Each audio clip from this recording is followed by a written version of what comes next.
Hello tout le monde, j'espère que vous allez bien, la caméra est traviole. Non mais c'est la vidéo de la traviolitude. Je vous promets, je me suis blessée au dur avec mon trépied en essayant de le remettre. J'ai dû empêcher ma maman de faire le ménage parce que le bruit de l'aspirateur, on m'entendait pas dans la vidéo. C'est vraiment la vidéo de reprise parce que ça fait longtemps que j'en ai pas filmé ou alors j'en ai filmé beaucoup qu'au final j'ai pas monté parce que j'avais pas le temps. C'était pas mon planning, enfin bon c'est un peu le bordel. Donc là vous êtes sur normalement la vidéo bilan des lectures de l'été, qui va être une grosse vidéo, je suis désolée d'avance. Tout simplement, je vous fais une petite aparté, je ne vais plus faire d'update manga et d'update roman. C'est trop long, c'est trop compliqué, c'est beaucoup de montage, c'est beaucoup de temps, c'est beaucoup d'organisation, donc c'est très chiant en fait au final. Et c'est vrai que du coup ça me déprime un peu parce que je les mets pas quand je veux. Je me dis ouais mais non mais cette semaine j'ai passé lu de manga, du coup ben je vais pas pouvoir faire l'update manga alors que j'ai lu trop de romans que j'ai 2 mois d'avance. Bref, c'est un bordel, donc du coup j'ai décidé que tout simplement il y aurait à chaque fin de mois une grosse vidéo bilan, peut-être séparée en deux si vraiment elle fait 1 heure quoi, et qui reprendrait toutes les lectures que j'ai lues dans le mois. Ce qui serait déjà pas mal, ce qui fait que j'aurai sûrement mes empreintes bibliothèques en main, voilà, donc il y aura pas mal de choses.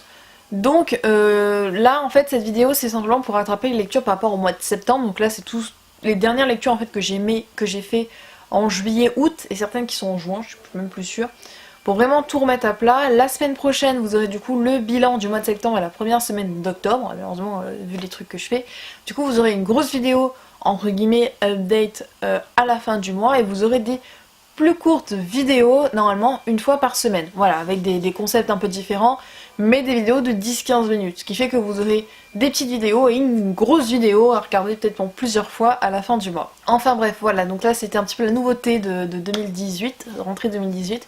Donc on va commencer tout de suite avec les romans que j'ai lus pendant l'été, c'est mieux comme ça. Donc les premiers romans, je me suis lu le tome 3 et le tome 4 de Percy Jackson de Rick Riordan, donc aux éditions Albin Michel Wyss. J'aime toujours autant Percy Jackson, même si, oui c'est dans celui-ci, j'ai eu un peu de mal parce qu'on a un personnage qu'on découvre à la fin du tome 2, mais juste genre oh machin truc. On a entendu parler de temps en temps dans le tome 1 et dans le tome 2, mais et dans le tome 3, Percy parle, comment dire, je vais dire easy money, mais totalement genre je te connais depuis toujours. Alors oui c'est sûr, il s'est passé je crois 1 an, parce que du coup on retrouve généralement Percy en été quand il retourne à la colonie. Et là j'étais un peu en mode, est-ce que nous on peut réussir de la connaître s'il vous plaît, genre donnez-nous des petits trucs, des petits indices, des petits passages, des petits flashbacks. Donc ça m'avait un petit peu perturbé, mais j'avais adoré du coup ces 2 tomes, et il faut que je me fasse le 5e qui est du coup le dernier. Et je sais pas pourquoi j'attends pour le lire, j'aurais dû l'enchaîner avec cela, mais j'ai oublié de l'enchaîner. En fait en posant mes romans là, je me suis rappelé que j'avais mon calepin. Et mon calepin en fait, du coup c'est vrai que j'avais beaucoup de romans que j'ai lu à la bibliothèque et que j'ai rendus. Du coup, faire une pause dans les romans que j'ai parce que ceux-là je vais pas les oublier, et on va parler un petit peu des romans que j'ai lus et que j'ai rendus à la bibliothèque. Donc il y a, je vous mettrai l'image de la couverture ici, donc le tome 7 de A comme association. Je me souviens que je l'avais bien kiffé et que j'ai très envie de lire le tome 8, mais je l'ai pas retrouvé à la bibliothèque pour l'instant, il était emprunté.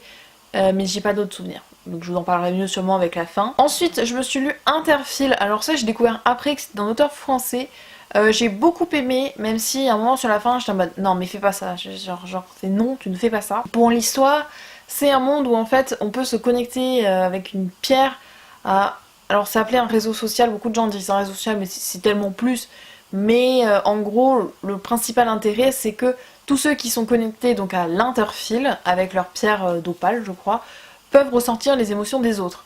C'est-à-dire que si tu croises quelqu'un dans la rue, bah tu sais qu'il est fatigué ou voilà, il est heureux. Donc du coup, il y a moins d'appréhension et tout ça. Et un jour, du coup, je sais même plus comment ça s'appelle, Thomas va découvrir en fait une personne qui n'est pas branchée à Interfile, et va découvrir pas mal de choses. Alors moi je pensais pas du tout que ça allait tourner comme ça. C'est vrai qu'à un moment dans le roman on part dans un truc. Moi j'étais en mode c'est bon, c'est un petit truc adolescent, un petit peu dystopie, voilà. J'étais pas prête à ce qui allait arriver à la fin. Enfin voilà, et du coup bah, j'ai hâte de lire le tome 2 parce que c'est sûr qu'il y aura un tome 2 parce que vu la fin, c'est pas possible que ça reste comme ça, moi je vous le dis, hein, c'est possible. Mais j'ai trouvé ça vachement cool, la fin. Je vais pas vous spoiler, mais avant t'as des petits groupes qui sont en mode on fait des trucs et tout. Enfin voilà, j'ai beaucoup aimé ce roman. J'ai hâte de lire la suite, donc je pense qu'elle paraîtra pas bientôt. Mais j'ai hâte de lire la suite, franchement. Ensuite, d'après mon calepin, j'ai lu... Ah oui, celui-là c'était en e-book. C'est Faux frère, vrai secret, il me semble, donc de Olivier Gay, que j'avais acheté lors de l'opération, la grande opé de Bragelonne, Milady et Castlemore.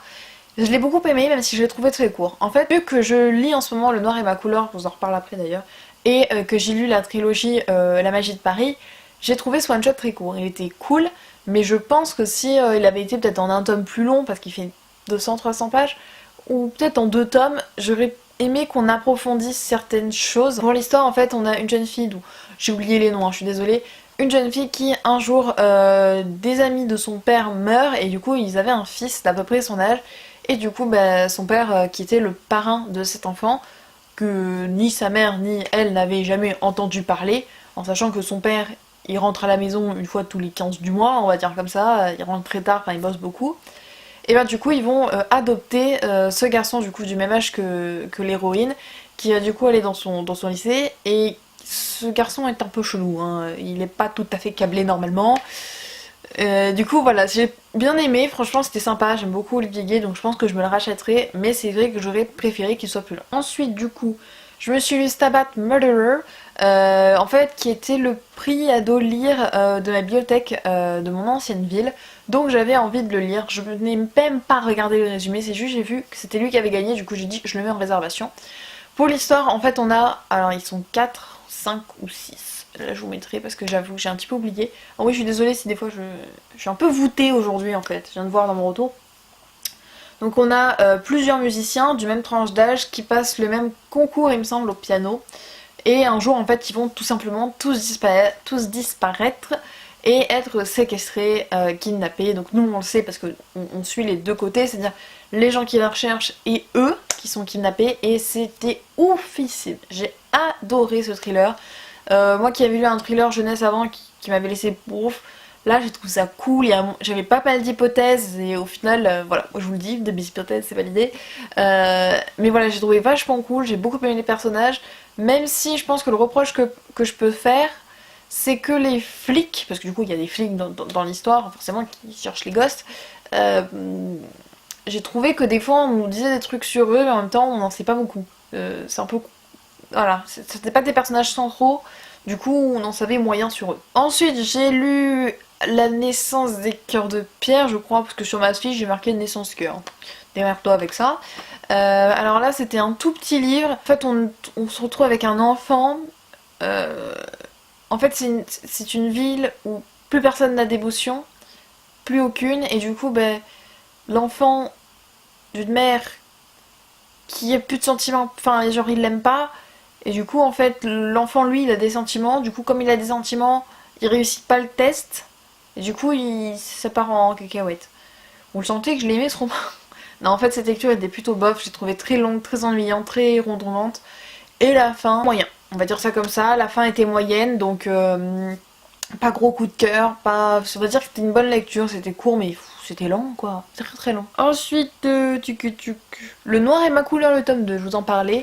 Donc oui, j'ai lu Le Noir et la couleur en tome 2 parce que je suis allée dans une bibliothèque pas loin de chez moi et ils avaient la collection. Du coup j'ai piqué le tome 2 parce que je vais me les acheter c'est sûr, mais j'attends que toutes les nouvelles éditions sortent et puis je verrai quand le budget sera d'accord. Donc du coup j'ai lu le tome 2 que j'ai beaucoup apprécié, j'ai quelques vagues souvenirs, voilà. C'était Alexandre et Manon. Vous me dire que j'ai beaucoup aimé ce roman parce que je me souviens des noms, voilà. Donc en fait avec ce qui se passe à la fin du tome 1, je peux pas vous spoiler, mais c'est cool. En vrai c'est cool, même si à la fin je suis en mode mais ce personnage là je le sens trop pas. Je le sentais déjà trop pas au début du tome 2, mais là à la fin du tome 2, je parle du tome 3 parce qu'il est sur ma table de nuit, je sens qu'il va finir un très très très mauvais coton.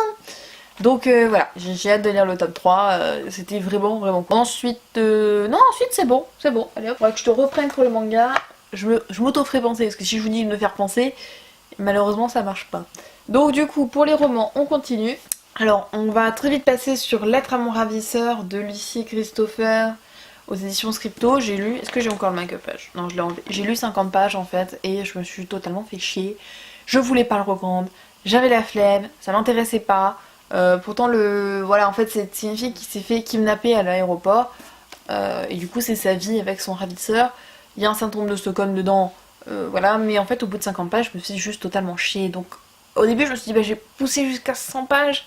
En fait, j'avais juste aucune envie de le continuer. Genre, vraiment, dès le moment où je me suis dit, je vais passer à un autre livre, Il n'y a aucun moment où j'ai envie de savoir la fin, de savoir ce qui lui arrive, donc je l'ai abandonné. Voilà. C'est clair, net et précis. Ensuite, je me suis lu Everything Everything de Nicolas Yoon aux éditions Bayard. Donc c'est l'histoire de... Je sais pas si vous avez entendu ce bruit, mais soit une porte a claqué, soit la porte est carrément tombée. C'était impressionnant. Donc du coup, je disais, donc c'est Maddie qui a la maladie de l'enfant bulle, donc du coup elle ne peut pas du tout sortir de chez elle, elle est constamment chez elle, sinon elle meurt. Et un jour, des voisins emménagent en face, parce que c'est compliqué sinon, et va se créer un petit dialogue, un petit semblant de communication entre Maddie et le fils, qui a à peu près son âge, qui habite en face du coup maintenant. Voilà, c'est un peu ça. J'ai bien... Après la porte, c'est la caméra qui me coupe la parole, littéralement. Donc oui, j'ai bien aimé, même si à la fin, je l'avais un petit peu deviné, vers la moitié du roman, j'étais en mode... Genre il y a un truc qui me chiffonnait, et ce qui me chiffonnait finit par être la révélation. Donc voilà, c'était sympathique, mais je suis pas sûre que ça méritait tout le tapage qu'il y a eu dessus, parce que vraiment je m'attendais à la révélation, peut-être au niveau de le contraire, mais après le contraire m'a beaucoup plus touché que beaucoup d'autres livres. C'était sympa, franchement c'était une bonne lecture, je vous invite à le lire. Mais faut pas vous attendre au truc qui va changer votre vie. Ensuite, je me suis lu le tome 2 de La Maison de la Nuit, donc trahi de PC Cast et Christine Cast aux éditions PKJ. Comment expliquer ça Génial, je kiffe cette série, c'est-à-dire que je suis pas du tout vampirique, mais cette série, je pense que littéralement au mois d'octobre je vais me bouffer plusieurs tomes parce que là voilà j'attends trop entre les tomes. Donc je pense que je n'ai pas besoin de vous expliquer ce qui se passe principalement dans ce tome, vu que le titre est trahi. Je pense qu'il y a une trahison. Moi je dis ça comme ça, hein, voilà. Non, j'ai vraiment adoré ce tome. Surtout qu'on a, je trouve, des questions qui se posaient dans le tome 1. Voilà, des trucs un peu bizarres.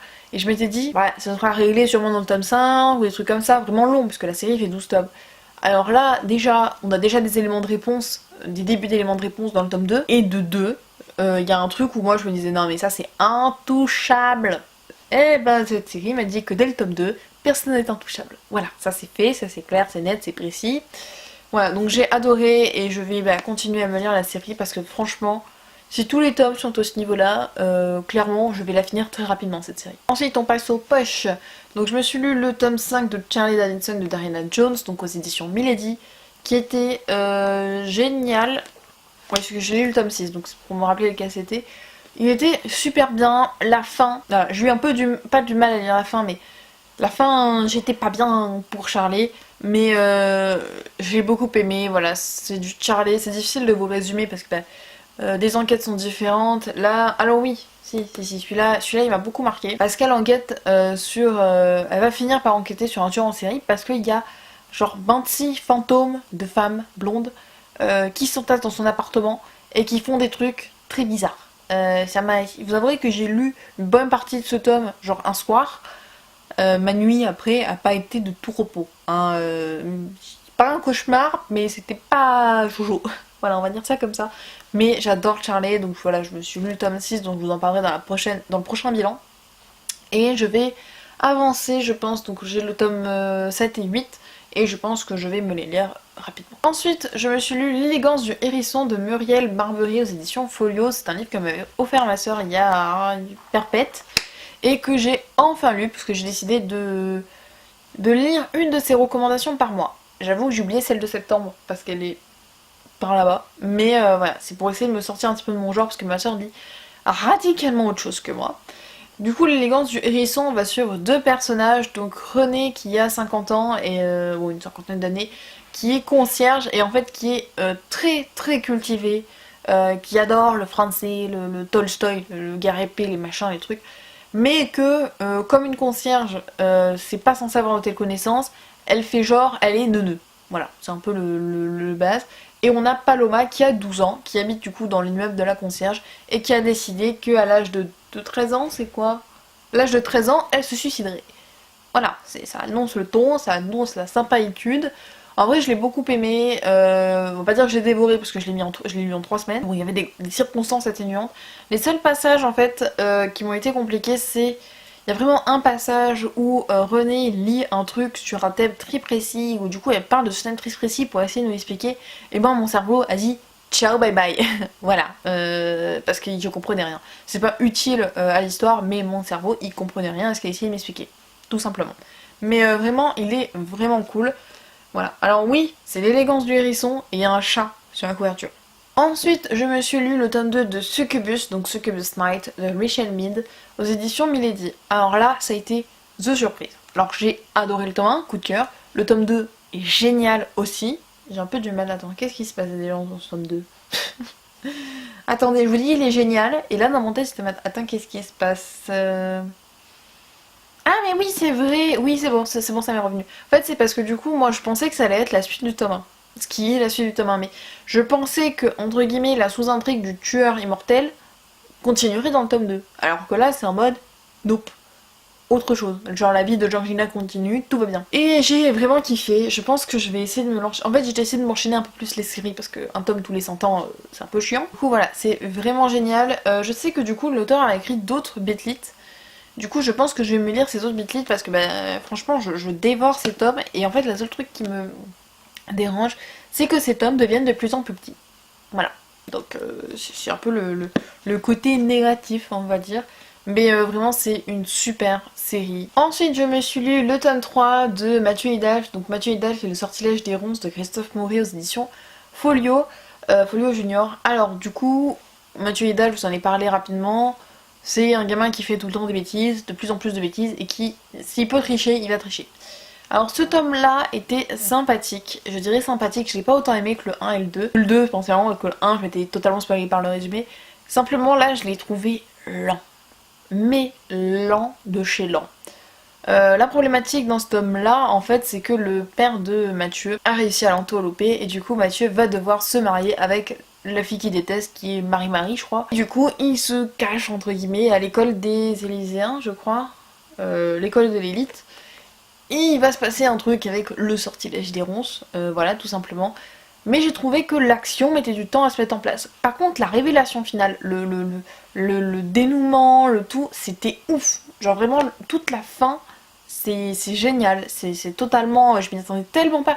C'est tellement rare quand je suis surprise en ce moment que là, j'étais en mode, wow, j'y avais pas pensé en fait. Mais alors pas du tout. Donc du coup, c'est vraiment, vraiment cool. Et le dernier roman, Harry Potter et la Coupe de Feu, donc de J.K. Rowling, donc là aux éditions Folio.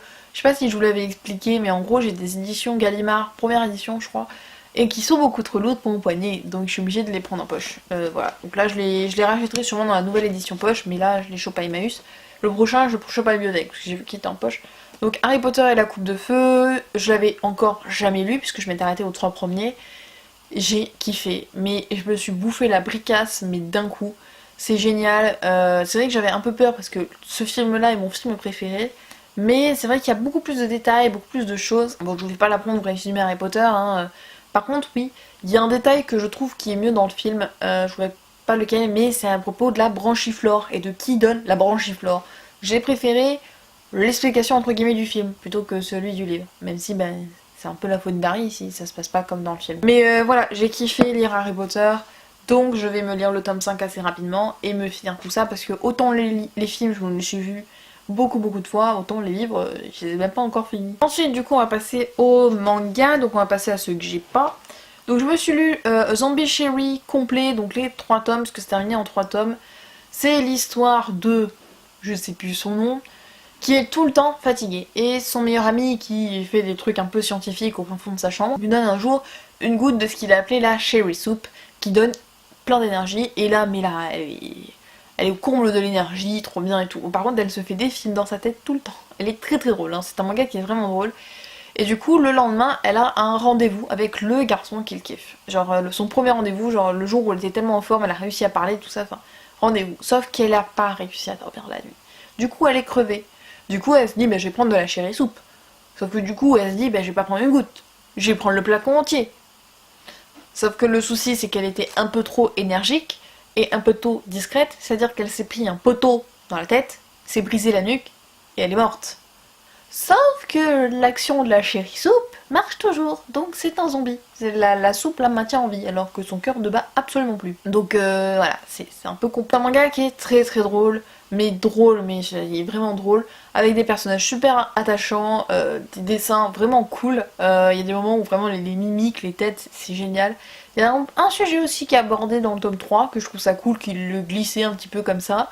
C'est bien que ça fasse que 3 tomes, parce que je pense qu'au bout d'un moment tu retombes dans la redondance, de la redondance, de la redondance. Franchement, c'est un manga vachement cool que je vous invite à lire si vous voulez passer un petit moment sympathique. Ensuite, je me suis lu les 3 premiers tomes de L'Enfant et le Maudit. Alors, je suis un peu déçue de ce manga parce qu'on me l'avait comparé, qui était beaucoup comparé par Komiku, puisque c'est la même maison d'édition, à The Ancient Magus Bride, que j'adore et qui est génial. Et L'Enfant et le Maudit est sympathique, mais pas aussi bien. Voilà. Donc c'est l'histoire un peu compliquée. En gros, il y a des êtres maudits et ils peuvent maudire d'autres gens. Enfin bon, je me souviens plus exactement, je l'ai lu mais début juillet. C'est un peu compliqué, mais dans le tas, il y a eu d'enfants, il y a un petit peu des... C'est un peu compliqué à comprendre et tout ça. C'était sympa. Je pense que je me prendrais peut-être la suite à la bibliothèque, mais c'est pas un gros coup de cœur, c'est pas une énorme lecture, c'est juste... C'était sympa. Les dessins sont sympathiques, mais pas autant travaillés que General Magus Bright. Alors oui, je sais que normalement on compare pas les deux mangas, mais quand Komiku a fait toute sa com sur... c'est un peu genre le frère de Magus Bright, c'est genre le cousin, c'est genre pareil dans le même style. Bah du coup j'ai un peu du mal. Après c'est totalement fantasy comme The Ancient Magus Bright, mais pour moi ça a moins accroché. Donc je le lirai la suite, mais c'est pas une priorité. Ensuite du coup je me suis lu l'intégrale donc des 5 tomes de Green Bolt, Green Blood. J'ai beaucoup aimé. Alors je sais que c'est par l'auteur de Rainbow. Je n'avais pas du tout fait gaffe quand je l'ai pris. Surtout que j'ai toujours pas avancé Rainbow. Hein. J'ai toujours lu que le tome 1 Ultimate. Faudrait que j'emprunte la suite. J'ai beaucoup aimé. Ça se passe dans le Far West. On a 2 frères. L'un est en fait un tueur à gages et l'autre frère on l'apprend un peu plus tard. Enfin voilà dans le manga. Et c'est un peu une épopée au Far West avec ces deux-là. J'ai adoré, mais adoré ce manga. Visuellement, il est sublime, genre les chara design, les décors, c'est sublime.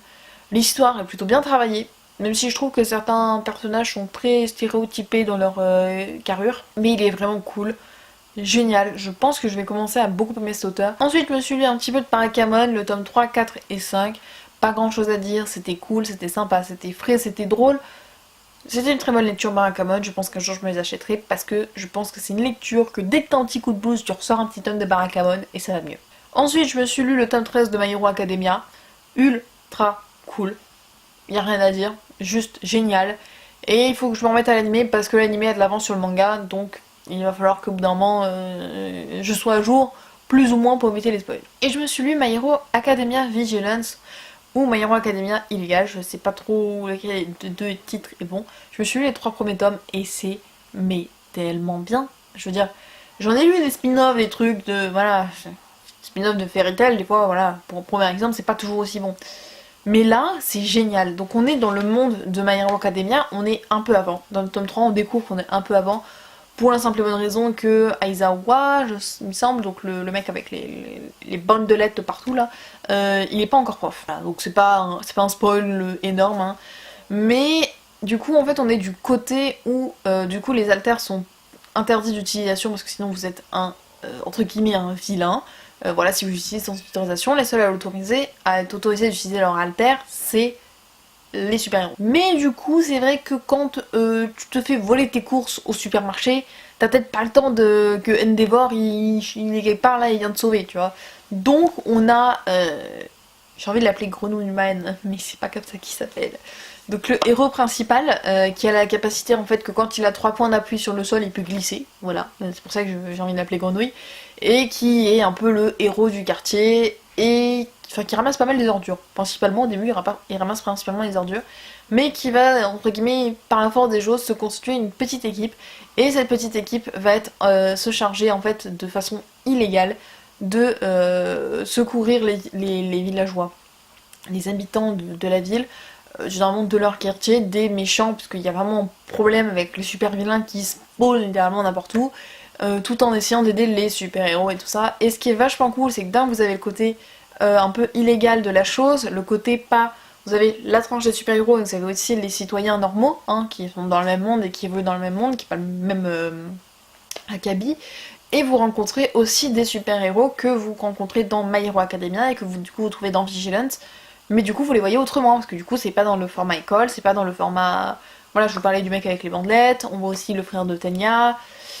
Je soupçonne aussi à un moment que dans Vigilance, on voit la création d'un méchant très connu, pour l'instant plutôt connu de My Hero. Voilà, moi je vous dis, c'est pas essentiel à lire pour lire My Hero Academia, mais c'est vachement cool. Moi j'ai kiffé, ça fait au moins 15 minutes que je vous en parle, je pense que mon kiff là vous le ressentez avec moi. Et ensuite, ensuite c'est bon, ensuite j'ai tout sous la main. Hop, on pose le carnet. Alors, première chose, j'ai fini ma relecture et moi continuation de lecture de Blue Exorcist de Kazuo Kato, donc je me suis arrêtée au tome 18 puisque c'est le dernier que j'ai. Et bon Dieu que j'avais oublié que ce shonen était génialissime. J'avais oublié, je sais pas, j'ai été passée dans un trou noir, mais c'est génial. Surtout que du coup, je crois que je m'étais arrêtée au niveau du tome 12 pour la lecture, et il y a vraiment un moment où je suis en mode ah non, non mais toi tu fais pas ça, non mais non. Pour ceux qui connaissent l'arc Illuminati, j'ai cru que j'allais péter un câble parce que l'un de mes personnages préférés, voilà, je peux pas vous spoiler, mais pour ceux qui l'ont lu, merde quoi. Voilà, j'ai flippé ma race sur le coup. Il est génial. Enfin, franchement, Blue Exorcist, il faut vraiment que je m'achète la suite. Je sais que l'apparition est plutôt lente, mais c'est vraiment un shonen qui est génial, qui se classe dans mes shonen préférés. Parce qu'on a tout ce côté exorciste, mais on a aussi tout ce côté petite team, du coup, d'élèves exorcistes. On a Yukio, qui est du même âge que les élèves, mais en fait lui il est prof, puisque du coup il a commencé bien avant, qui est un peu mystérieux, hein, donc cet homme-là il fait un peu des conneries, moi je dis ça comme ça, mais il fait un peu des conneries. Qu'est-ce qu'on a dans cet homme-là? On a le passé un petit peu de Shula, d'où est-ce qu'elle vient, d'où est-ce que machin, parce qu'on se posait quand même pas mal de questions. Le mec à la peluche, voilà, que l'on voit depuis le début, et qui est genre personnage extrêmement tertiaire, et que là on sait qui c'est, voilà, j'étais un peu en mode... Je me doutais que t'avais un truc chelou, mais bon là... Qu'est-ce qu'on va savoir d'autre? Oui, lui, ouais, bon, lui aussi il va un petit peu évoluer. Du coup, il y a l'organisation Illuminati qui rentre en jeu. Il y a énormément de trucs. C'est juste, mais juste trop cool en fait. Enfin, j'ai juste envie. C'est-à-dire que quand j'ai fini le tome 18, j'avais qu'une seule envie, c'est m'acheter jusqu'au tome, je crois, 20 ou 21 qui est sorti, et de tout me relire. C'est tellement bien que j'ai déjà envie de me le relire, alors que je l'ai lu il y a un mois. Je pense que, voilà, si vous avez toujours pas commencé Blue Exorcist, il faut commencer Blue Exorcist. C'est même pas vous devez, c'est un ordre. Commencez Blue Exorcist si vous aimez les shonen. Parce que vous allez kiffer. Ensuite, du coup, je me suis lu la collection complète de double jeu de Reiko Momoshi aux éditions Akata. Donc voilà, collection complète. J'avais déjà lu donc Daisy lycéenne à Fukushima de cette autrice. Mon dieu, ce shoujo que je classerai en seinen, personnellement. Voilà, je sais même pas s'il est classé, mais en fait je comprends pas. Si quelqu'un veut bien m'expliquer ce que c'est les ML de chez Akata, parce que je comprends pas trop, mais il est génial. Donc pour l'histoire, vous avez deux jumelles. Bon, en gros, ah si, je me souviens, plus ou moins. Bon, en gros, vous avez deux jumelles qui se ressemblent très beaucoup. Il y en a une qui est sage et l'autre qui est un peu espiègle. Il me semble que l'événement qui va séparer les deux, entre guillemets, c'est que... Si, voilà, c'est bon, je me souviens, ça m'est revenu. En fait, leur père est mort, et il est mort parce qu'il a essayé de sauver l'une des deux jumelles qui était allée se baigner, alors que le père avait dit vous baignez pas. Hein. Et du coup, il s'est noyé en sauvant sa fille. Du coup, sa mère a eu beaucoup de mal, et du coup, sa mère ne voulait qu'une seule des jumelles qui avait chez elle, et du coup, l'autre jumelle est partie chez la grand-mère. Donc les deux ont été séparés, c'était très compliqué. Et elle faisait un petit jeu, puisque du coup l'autre jumelle elle aime quand même sa mère, enfin voilà. Du coup en fait comme elles se ressemblent comme deux gouttes d'eau, elles s'échangeaient, du coup la mère pensait qu'elle continuait à parler toujours à la même jumelle alors qu'elle s'échangeait les rôles. Tout bascule le jour où, alors je pense que c'est Kotoki qui meurt, je crois, et que c'est Nobara qui reste, ou l'une des deux. Bon en gros il y a eu un échange, et en fait du coup la jumelle qui était chez la grand-mère, qui du coup était actuellement sous la forme de l'autre jumelle qui habite chez sa mère, pendant que du coup elle était chez sa mère en train de faire un gâteau, l'autre jumelle, je vous ai perdu, je vous suis encore, s'est fait tuer. Du coup c'est un petit peu compliqué parce que du coup elle était dans la peau de l'autre, donc du coup les gens comme voilà c'est un peu compliqué parce que du coup elles se ressemblent de goutte pour goutte, comme deux gouttes d'eau, et du coup l'autre jumelle qui était du coup en gros... Ah, comment je vais expliquer ça? La jumelle qui habitait chez la grand-mère son identité est morte. Parce que du coup, on pense que c'est elle qui est morte. En fait, alors qu'en fait, c'est la jumelle. Donc c'est un petit peu compliqué, mais c'est tellement bien. J'espère que je vous ai donné envie parce que ce résumé est un peu chaotique, mais c'est terriblement bien. On a l'histoire de cette famille totalement détruite, avec 2 personnages de la famille quand même qui meurent sur 4, c'est quand même beaucoup. Et on a cette jumelle, cette jeune fille qui du coup déjà a perdu son père, perd sa jumelle, et en plus doit se faire passer pour sa jumelle et du coup laisser mourir tout ce qu'elle était, c'est-à-dire que ses amis la pensent morte, tout simplement. Voilà, et du coup elle cherche vengeance, elle cherche à savoir qui a tué sa jumelle, pourquoi. C'est tellement... Et il y a des moments, je vous promets, que vous êtes sur le fil du oui non peut-être, oui non peut-être. Sur certains personnages vous dites mais non mais elle exagère, et là tu fais oh putain elle exagère pas. Genre c'était vraiment une lecture, c'est une lecture, prenez-la pas si vous n'êtes pas déjà bien, parce que c'est vraiment une lecture qui va vous toucher, va beaucoup toucher personnellement, parce que ben voilà, le personnage, alors je crois que c'est Nobara, mais du coup je crois que c'est Nobara, est terriblement touchant dans son combat entre guillemets, et c'est voilà, toute cette histoire super bien ficelée avec des super personnages en 5 tomes. Voilà, je recommande Double Jeu, je recommande Daisy lycéenne de Fukushima que j'ai aussi énormément adoré, c'est tous les deux des très gros coups de cœur. Et je ne sais pas si l'auteur a fait autre chose, je crois pas, il me semble que j'avais regardé. Mais voilà, là c'est sûr, ça rentre dans mes auteurs préférés. Dès qu'il y a une prochaine publication, je l'achète. Voilà, c'est beaucoup trop bien. Ensuite, je me suis lu le premier tome de Black Clover de Yuki Tabata aux éditions Kazé. Je pense que tout le monde en a entendu parler récemment de Black Butler, moi de Black Clover. Franchement, je l'ai lu. Il est plutôt sympathique. Moi, j'ai plutôt bien aimé. Oui, c'est du classico shonen. Au bout d'un moment, tu peux pas tout le monde demander à tout le monde d'être original, et c'est bien d'être dans ces classiques. Voilà, moi j'ai beaucoup aimé. Je pense que je me lirai la suite. Alors je pense pas que je l'achèterai pour l'instant. Je pense que pour l'instant je vais l'emprunter parce que Bibliothèque a toujours tous les tomes. Donc je vais l'emprunter, et si vraiment au bout de je sais pas moi d'un tome c'est toujours super, et ben je l'achèterai. Mais pour l'instant c'est pas une priorité d'achat, mais je garde ce petit tome au cas où je m'achète la suite. Ensuite je vous présente mon plus gros coup de cœur manga de l'été. En gros ça se partage, en fait juillet c'était Double Jeu et août c'était Pandora Hearts de Jun Mochizuki aux éditions Kiyun. Je me suis lu les 24 tomes en 2 jours, en sachant que la deuxième journée il me restait genre 4 tomes, mais comme il était déjà minuit et que je me levais à 7h du matin le lendemain, que j'ai besoin de sommeil, j'ai pas lu les 4 derniers tomes. Et du coup j'ai lu le lendemain. Cette série, mais elle est tellement bien, elle est tellement bien dessinée, elle est tellement bien écrite, l'histoire est tellement prenante, les personnages sont tellement attachants. L'histoire, c'est un mélo de plein de choses, c'est génial. Enfin, je vous invite à lire Pandora Hearts. Et sa nouvelle série, Les Mémoires de Vanitas, qui a l'air d'être dans le même, entre guillemets, filon, et que j'ai terriblement envie de lire. En fait, on va retrouver Oz, qui lors de sa cérémonie au passage à l'âge adulte, va tout simplement se retrouver propulsé dans les abysses. Alors les abysses, c'est un monde noir avec des monstres. Il faut savoir que 100 ans auparavant, c'est une ville entière qui est partie dans l'abysse à cause du clan Baskerville, il me semble. Donc voilà, c'est pas cool l'abysse. Il finit par un jour en ressortir grâce à l'aide d'Alice, qui est aussi Beralit, donc qui est une Shane, donc un monstre plutôt puissant, et qui du coup a passé un pacte avec Oz, mais du coup, voilà, le pacte fait que il a pas toute sa vie à vivre. Voilà, il a une petite horloge sur le cœur, et puis ça tourne régulièrement. Et du coup, voilà, on va suivre Oz qui du coup revient du coup dans la vie, dans la vraie vie. Sauf qu'il s'est passé, je crois, plus de 10 ans en fait entre le moment où il est rentré dans l'abysse et le moment où il est sorti. Sauf que lui il n'a pas grandi, lui il a l'impression qu'il s'est passé peut-être une journée grand max. Et en fait il s'est passé plus de 10 ans. Donc déjà on a les personnages qui sont passés dans l'abysse et qui du coup sont sortis à des périodes différentes. Donc il faut savoir, plus c'est pas vraiment un spoil parce que vous vous en doutez dès les premiers tomes, il y a des personnages qui datent de la tragédie du sablier, qui sont passés dans l'abysse, qui sont sortis. Donc je vous dis pas lesquels, mais il y en a. Il y en a d'autres qui sont passés par l'abysse et qui du coup ne sont pas entre guillemets dans leur timeline. Et c'est génial, tous ces croisements, tous ces trucs, toutes ces réincarnations. Et des fois t'es en mode mais oui c'est lui. Et 3 ans plus loin je me suis fait totalement arnaquer, en fait c'est lui. Voilà, c'est génial, il y a des personnages que j'ai adorés. Mes 2 personnages préférés c'est Elliot et Xerxes, que j'aime terriblement. Et Gilbert aussi, j'avoue Gilbert il est cool.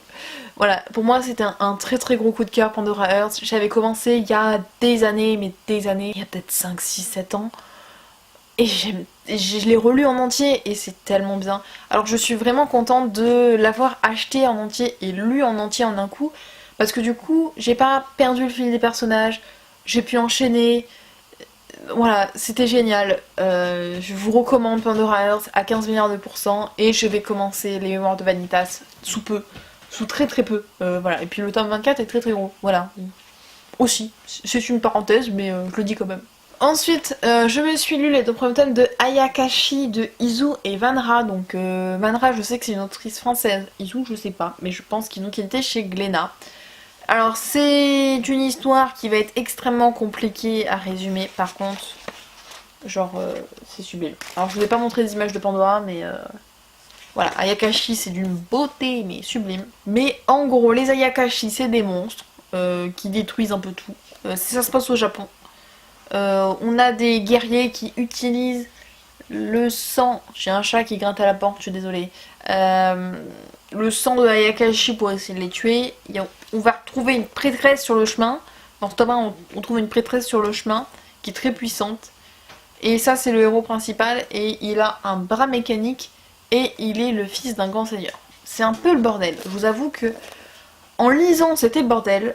Même si c'est compréhensible et que voilà, mais en lisant, c'est un peu le bordel. Et en expliquant, quand je l'ai lu, je dis si je dois le présenter, je vais galérer.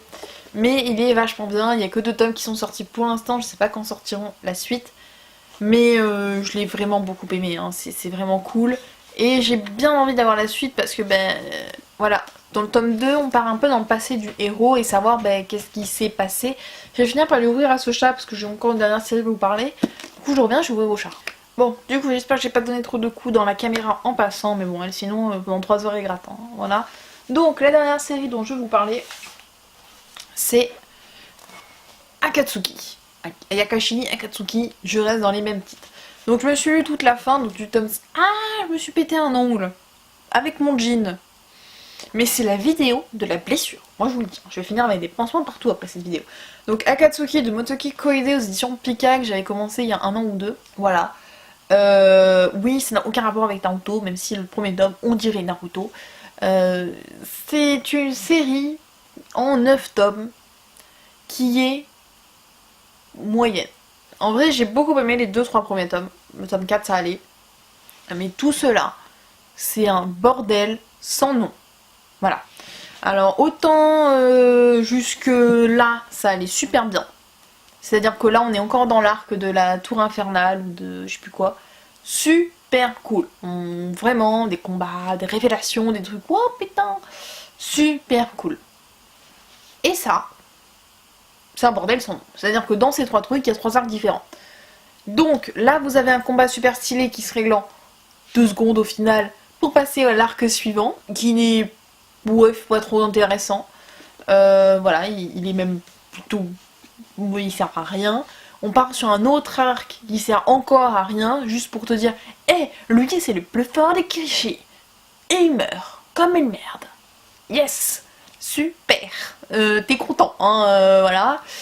Ça sert à rien. Le combat final dans un shonen, c'est quand même important. On dirait qu'il est encore plus pourri que celui de Fairy Tail. Alors pourtant que Fairy Tail, je le porte très bas dans mon cœur, mais celui-là il est encore plus pourri. Et la fin n'a aucun sens. C'est-à-dire que les héros, ils sont toujours au même point qu'au début, donc en 9 tomes ils n'ont pas bougé. Et les gens disent ah, ils ont une aura un peu différente maintenant. Oui, ils ont essayé ils se sont fait crever 4 fois en 2 jours, alors oui, c'est sûr qu'ils ont une aura un petit peu différente.